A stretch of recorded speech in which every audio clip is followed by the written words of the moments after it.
بسم الله الرحمن الرحيم. Assalamualaikum warahmatullahi wabarakatuh. Bismillah, alhamdulillahi wassalatu wassalamu ala ashrafil anbiya'i wal mursalin nabiyyina Muhammadin wa ala alihi wa sahbihi ajmain, amma ba'du. Yang kami hormati mudir pondok beserta jajarannya dari pengajar Pondok Ponpes Ibnu Abbas Wiradesa beserta para santri yang semoga dirahmati oleh Allah Subhanahu wa taala.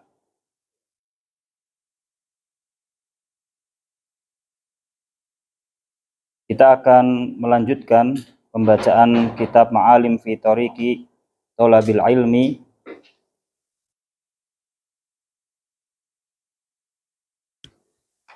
Setelah kita membacakan yang pertama, yaitu Al-Mu'awwiqatu an Thalabil Ilmi, penghalang-penghalang, rintangan-rintangan penuntut ilmu yang pertama dan yang kedua.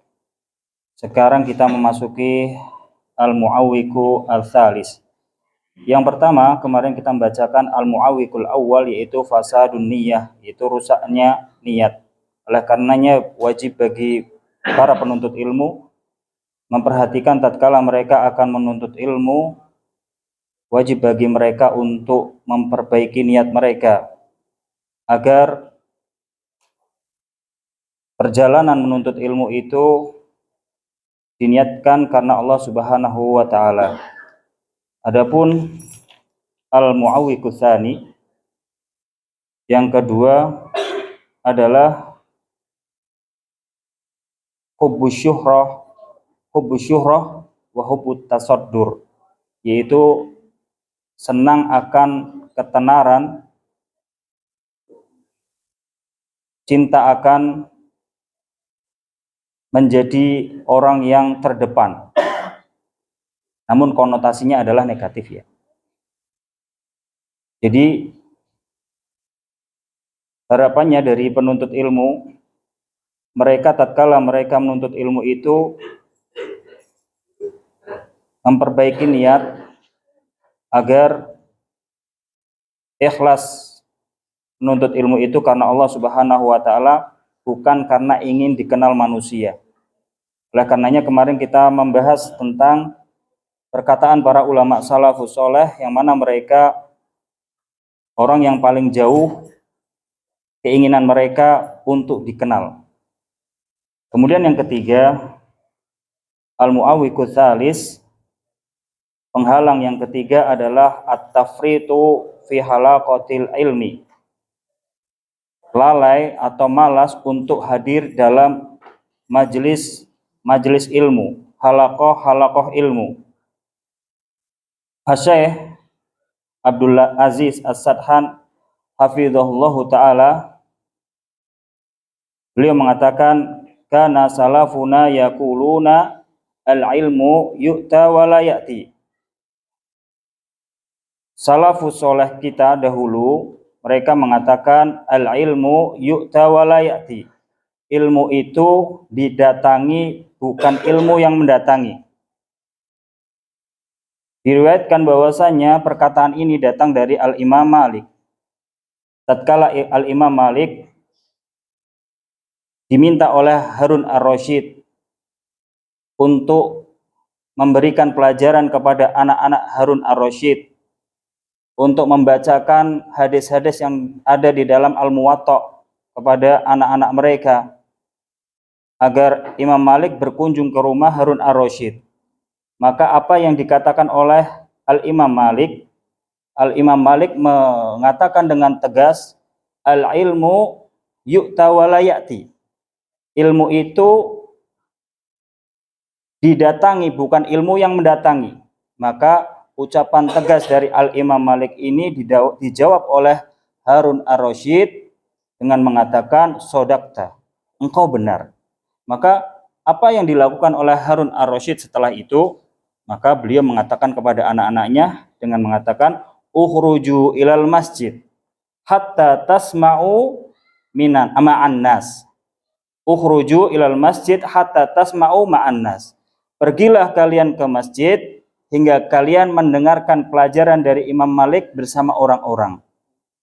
Maka ini hakikat ilmu harusnya apa? Didatangi, bukan ilmu yang mendatangi kita.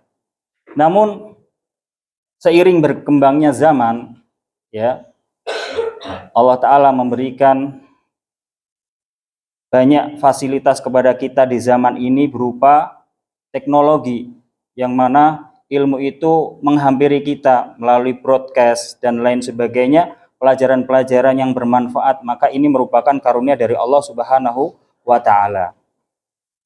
Ini sangat bermanfaat sebenarnya bagi orang-orang yang memang sulit untuk mendapati kajian-kajian ilmu, sulit untuk mendapati ustadz-ustadz yang berada di dekat rumahnya.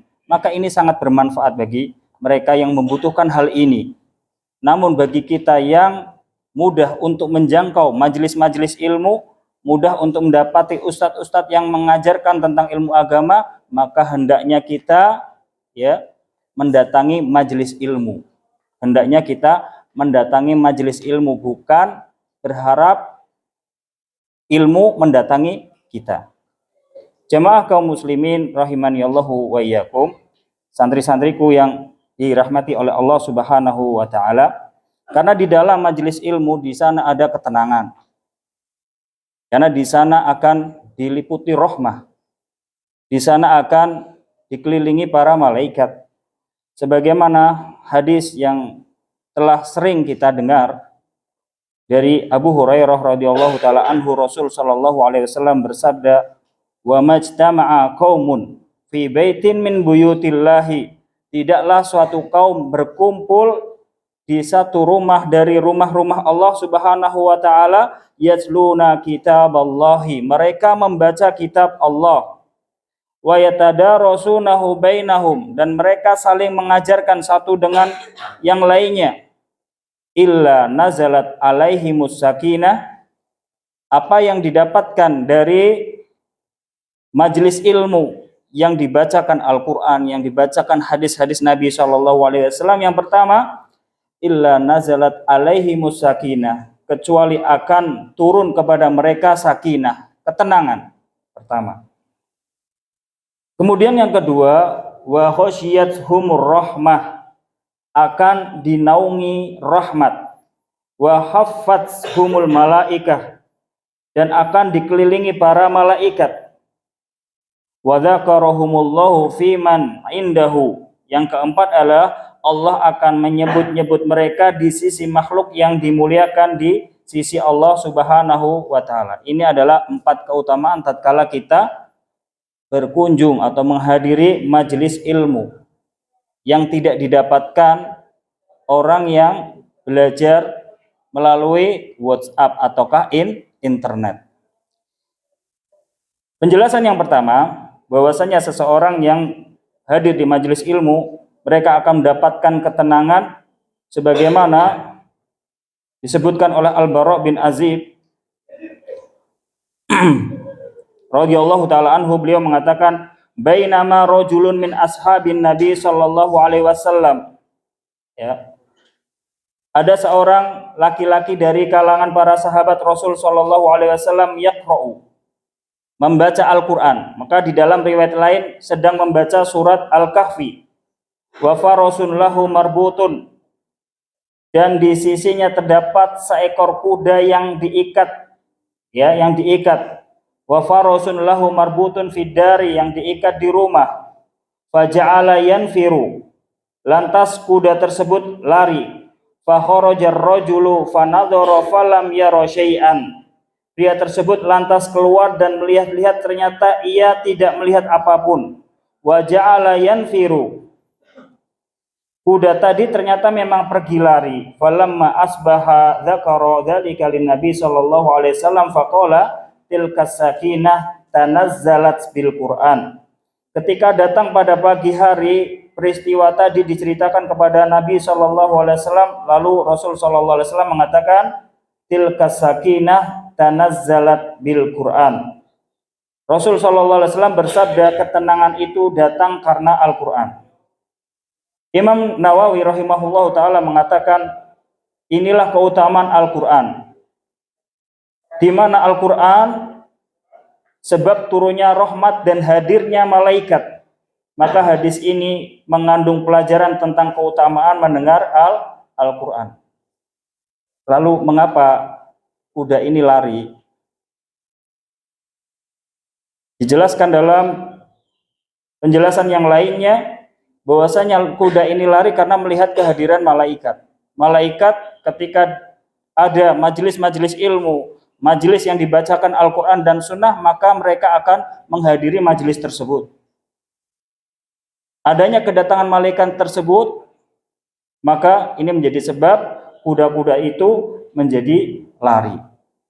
Ketenangan turun dan malaikat hadir di majelis yang dibacakan Al-Quran. Kemudian penjelasan yang kedua, bahwasanya manfaat atau faedah kita mengunjungi atau menghadiri majelis ilmu adalah akan dinaungi rahmat. Rasul Allah Subhanahu wa taala berfirman, "Inna rahmatallahi qaribun minal muhsinin."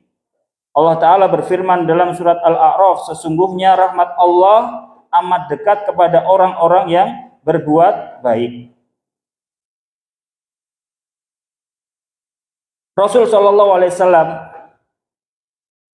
beliau ketika lewat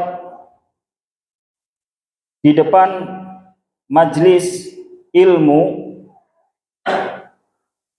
beliau pun bersabda, "Ma kuntum taqulun," apa yang kalian ucapkan, "fa inni ra'aitu rahmah tanzilu alaikum," sesungguhnya aku melihat rahmat itu turun di tengah-tengah kalian.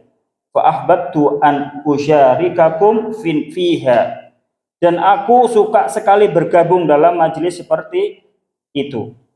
Bagaimana Rasul sallallahu alaihi wasallam menginginkan bergabung untuk hadir di majelis tersebut, karena Rasul sallallahu alaihi wasallam melihat rahmat turun. Bagaimana kita bisa digelari seorang penuntut ilmu kemudian kita malas-malasan untuk tidak menghadiri majelis ilmu? Bahkan Rasul sallallahu alaihi wasallam pun ingin bergabung dalam majelis tersebut. Kemudian yang ketiga, yaitu manfaat atau faedah yang ketiga adalah malaikat akan mengelilingi majelis ilmu. Dalam hadis yang disahihkan oleh Syekh Albani, hadis riwayat Abu Dawud, Ibnu Majah dan Tirmidzi, Rasul sallallahu alaihi wasallam bersabda, "Wa innal malaikata la tadau ajnihataha ridon li talibil ilmi." Sesungguhnya malaikat meletakkan sayapnya sebagai tanda ridho pada penuntut ilmu. Ini menunjukkan keutamaan akan hadir dalam majelis ilmu, bahwasanya malaikat akan mengelilingi majelis ilmu. Kemudian yang terakhir, faedah yang keempat, bahwasanya mereka para penuntut ilmu yang hadir dalam majelis ilmu akan disebut oleh Allah di sisi makhluk-makhluk yang mulia. Allah Subhanahu wa taala di dalam hadis qudsi riwayat Abu Hurairah radhiyallahu taala anhu, Allah taala berfirman, "Wa in dzakaroni fi mala'in dzakartuhu fi mala'in khairin minhu." Jika ia mengingatku di satu kumpulan, maka aku akan menyebut-nyebutnya di kumpulan yang lebih baik dari itu. Ini menunjukkan bahwasanya Allah Subhanahu wa taala senantiasa akan mengingat orang-orang yang mengingat Allah di suatu majelis.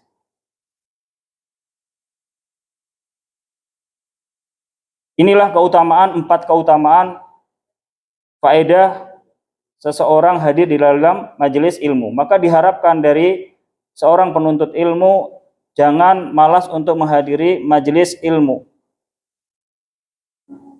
Mungkin demikian yang bisa kami sampaikan, kurang lebihnya mohon maaf. Kita akhiri dengan bacaan kafaratul majlis. Subhanakallahumma wa bihamdika asyhadu an la ilaha illa anta astaghfiruka wa atubu ilaik. Assalamualaikum warahmatullahi wabarakatuh.